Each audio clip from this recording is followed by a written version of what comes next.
দিনাজপুরের হিলিতে আবারও বাড়ল নিত্যপণ্যের দাম। পেঁয়াজের পর এবার চড়া দামে বিক্রি হচ্ছে রসুন। সপ্তাহের ব্যবধানে কেজিতে বেড়েছে ৬০ টাকা পর্যন্ত। হঠাৎ এই মূল্য বৃদ্ধিতে বিপাকে পড়েছেন নিম্ন আয়ের মানুষ। আবুল কাশেমের রিপোর্ট, জানাচ্ছেন সুলতানা মরিয়ম।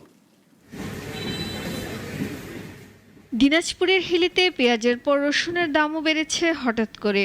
সরবরাহ সংকটের অজুহাতে গত এক সপ্তাহের ব্যবধানে বাজার ভেদে রসুন বিক্রি হচ্ছে ১৪০ থেকে ১৬০ টাকা কেজি দরে, যা আগে ছিল ৮০ থেকে ১০০ টাকা। দাম বাড়ায় বিপাকে স্বল্প আয়ের মানুষ। বিক্রেতারা বলছেন, স্থানীয়ভাবে রসুনের আবাদ না হওয়া ও রসুন শুকিয়ে যাওয়ায় দাম বেড়েছে। পাশাপাশি অনেক কৃষক ও ভোক্তা রসুন মজুত করে রাখায়ও মোকামের সরবরাহ কমে গেছে।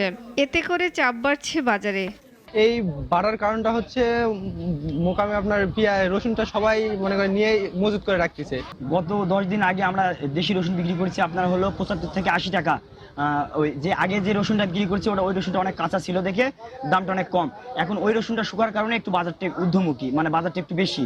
প্রতিমন রসুন যেখানে বিক্রি হয়েছে ৩,০০০ থেকে ৩২০০ টাকায়, এখন তা বেড়ে দাঁড়িয়েছে ৫ থেকে ৫,৫০০ টাকায়।